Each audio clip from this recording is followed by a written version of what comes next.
Welcome back to Project Honduki, and this time we really hope we can get it started. No promises though.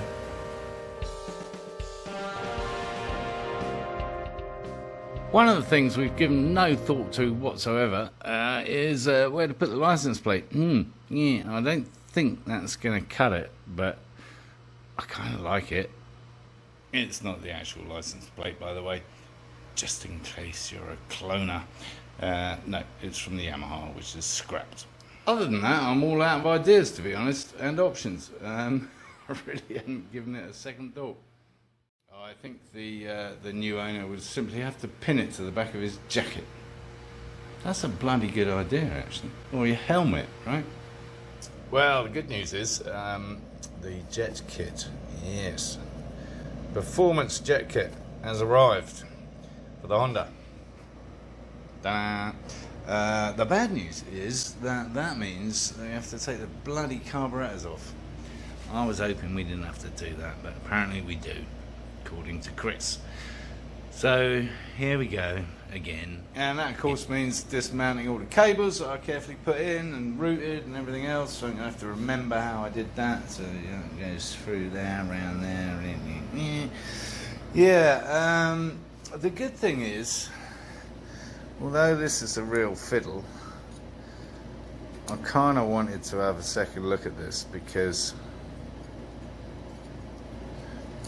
I saw on a forum where the cable was kind of catching on the ratchet, that it had frayed, and I know this was a bit marginal. So I wanted to just double check and actually file the groove down a little bit more.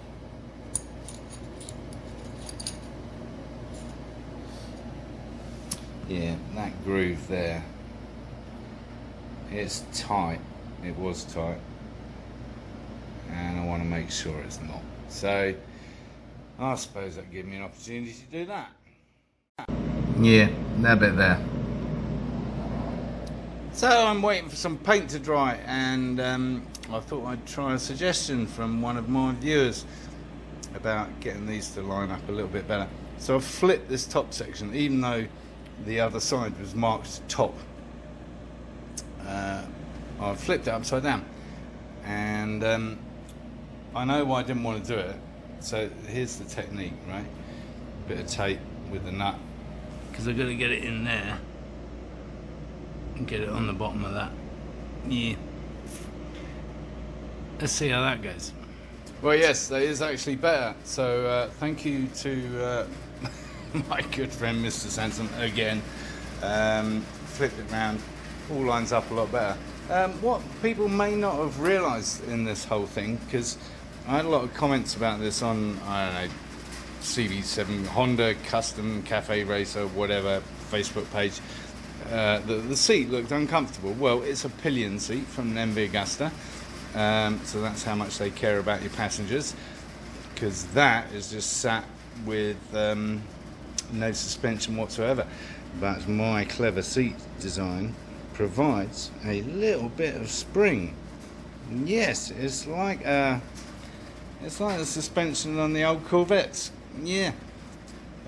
Kart spring, leaf spring, that's the word I'm looking for, but yeah, like karts used to use.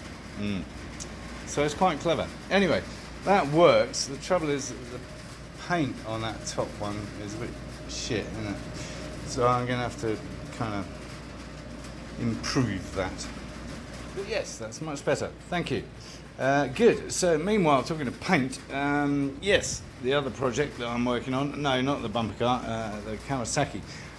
That paint should be ready for its next coat. I've given it another 10 minutes ahead of what I said I was going to. And for now we're going with our previous year, I think it was a 76, something like that. Anyway, we're going with this side cover on this side. Drilled a nice little hole for the switch. There it all goes.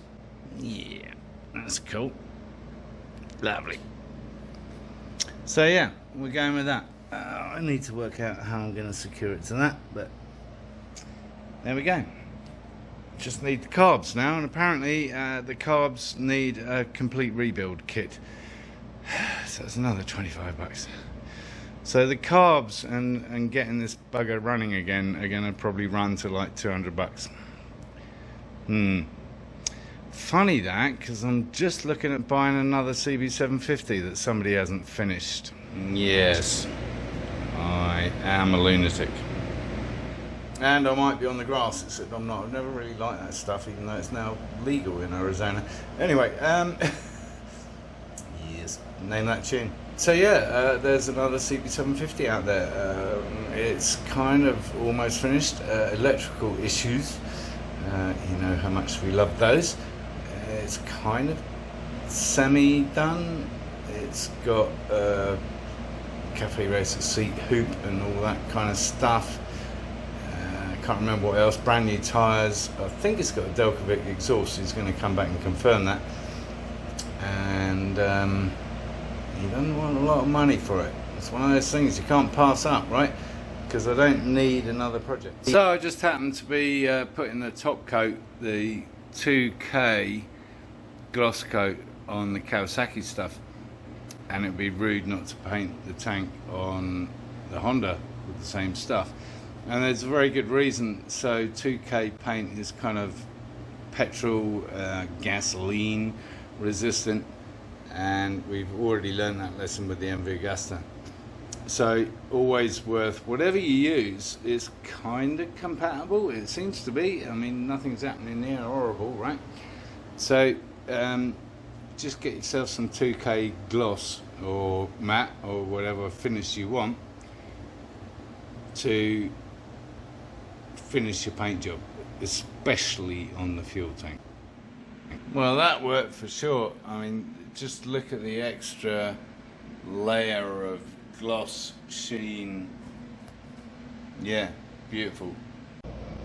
Bad news on the carburetor front, I'm afraid. Yes. So the new jets didn't fit well because everything else was kind of worn out. So we got a rebuild kit. Chris took them apart and found all kinds of hodgepodgery having gone on. So we have a new rack of carburetors. Well, not new, but you know, another rack of carburetors coming for 200 bucks. So this is fast escalating to 500 bucks, isn't it? Yes. Anyway, it was no small wonder that it wouldn't actually fire up. And while we're working on the seat, you may remember I was looking for just some spaces to space that off the rest of the contraption. And of course, look what turned up. Yeah, the spaces I took out of the actual seat that I bought for the other CB. Don't need them on that. And they're perfect. So the Allen bolt sits in. There was just a nice little hole. Sits in there, so that won't scratch any metal. And yeah, look, they're almost straight. They'll straighten out, don't worry. So that's cool. Lovely. Perfect. Cool. Put these other seat bits somewhere safe, just in case. I'm going to put them in with springs and things, because they're kind of springy. And of course, things covers a multitude of sins. They're back. This is our new used rack, completely cleaned down and ready to go. Not rejetted, as I understand. If I understand. And there's the old set with questionable integrity of the bowls. And one never wants one's bowls integrity questioned. I'm assuming Chris was talking about these, and it's not just these, it's the mounting of them onto the actual carburetor itself. Apparently these have all been kind of drilled out and retapped and whatever, and he just was not confident that these wouldn't potentially leak and pour petroleum all over the hot engine. Talking of bowls, I found these online, which are kind of sexy. I don't know whether they're a good idea or not. I was kind of tempted when Chris started talking about it, but when I understood that it wasn't just the bowls, it was actually the fixings here that were potentially problematic, that we've just gone for a whole new rack. So yeah, next up, refit those and all the cables and everything else, and then try and fire it up again, see what happens. So that's my weekend. What are you up to? First up, we need to transfer the cables from the old Carbs to the new ones, and that looks relatively simple. Not sure what all this is about. It looks like something I've done because it's my skeletal cladding stuff and my favourite cloth tape. So that's a mess. I think we shall remove that and see what it's covering up. And at this point, I won't bother connecting up the rest of the cables to the other ends. We'll just see if it starts, right? We can always just pull the throttle cable. We can put the choke wherever we want it. That's fine. The important thing is that we get more than a few pops and farts out of the bike when we hit that starter button.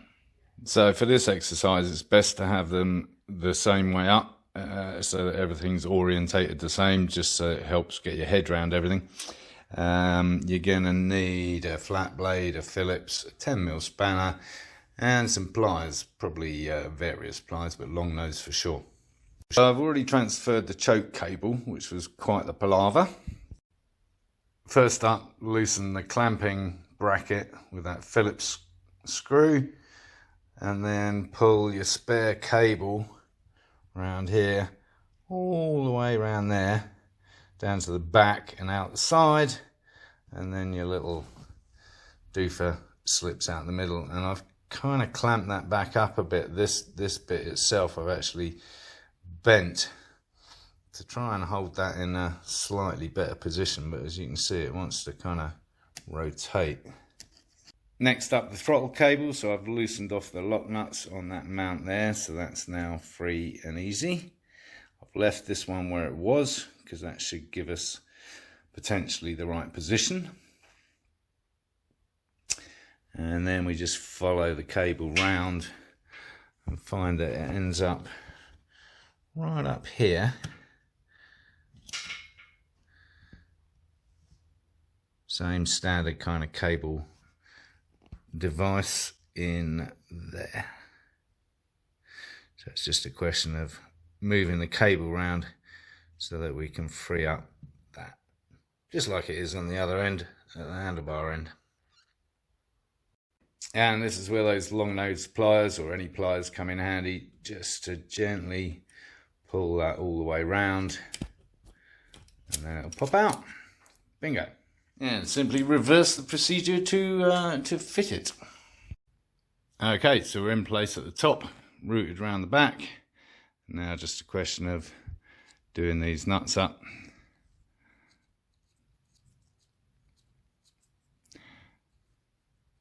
To put that back in place. And then that top one just locks it into place so that nothing shifts. Cool. Next up, I'm just preparing these with a tiny little bit of grease just to help them in. I've already greased the other side of things, so those are all greased up. Tiny little bit, just scraping it off the lid here. Also put a little bit of grease on where we're going to be fitting the fuel line to, just to ease that on, because I think our fuel line's ever so slightly too small. It's this boy here, it's pretty tight, and tight is good when fuel is around. So first up, I've just laid them in there on a cloth so they don't damage any of the paint on the engine casing, so I can route the cables somewhere sensible, although there's a good chance we're going to have to take these off yet again. But then, using my friend Chris's technique, it's just a question of straddling the bike at the front. Sit on the front tyre if you want to, but basically pushing the handlebars etc. into your chest whilst you pull them into position. And with all that prep and the grease, that's fairly easily done actually. It's always about the technique with these things rather than brute force. They do have a tendency to fall that way because they're kind of top heavy. So especially if you greased all this up like I have, so you need to make sure they're kind of level. Get these boys in place, these clips here, and then tighten those up either side, and then do the ones in the middle there. And there is a ridge in these boots here, so make sure you got the clip right in that ridge. As you may remember, I had to find some especially thin clips for this job. And then finally getting that clip into place, having got the hose onto the main fuel feed into the carburetors, which is kind of awkward to get to. Excuse the additional lighting. It's down there. Don't get confused, there's another outlet right there. You see that, boy? Yeah, don't plug it into that. That ain't gonna help. Cool, so we're almost ready to go, except Chris forgot to bring the filters back with him. Yeah, didn't think he had them, but he did.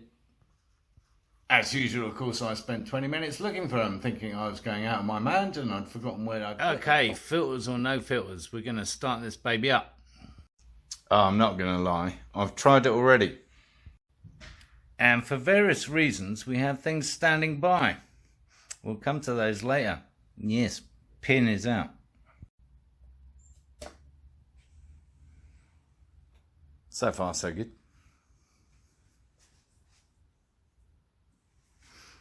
Let's turn the fuel on. It is going to piss everywhere.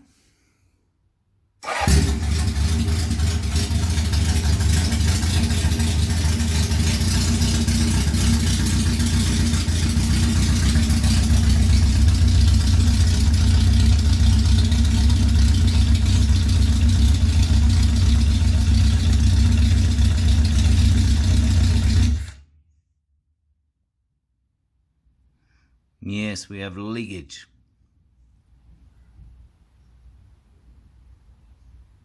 And now it's all in situ. The throttle cable itself seems really sticky as well. I don't know what that's all about because it was fine on the bench, but no fires to report, so we can put that back. And talking of cables, no choke required, so hats off to Chris for tuning that very well.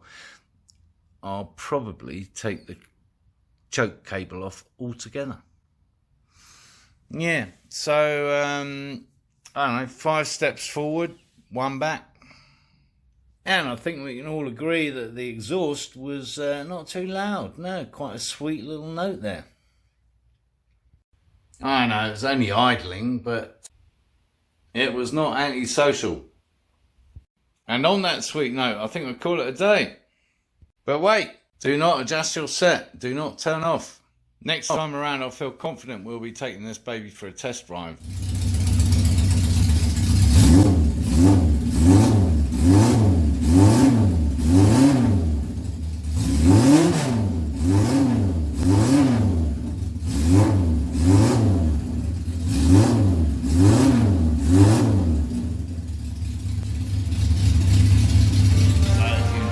Give it a thumbs up, subscribe down here somewhere, and encourage others to watch my lunacy.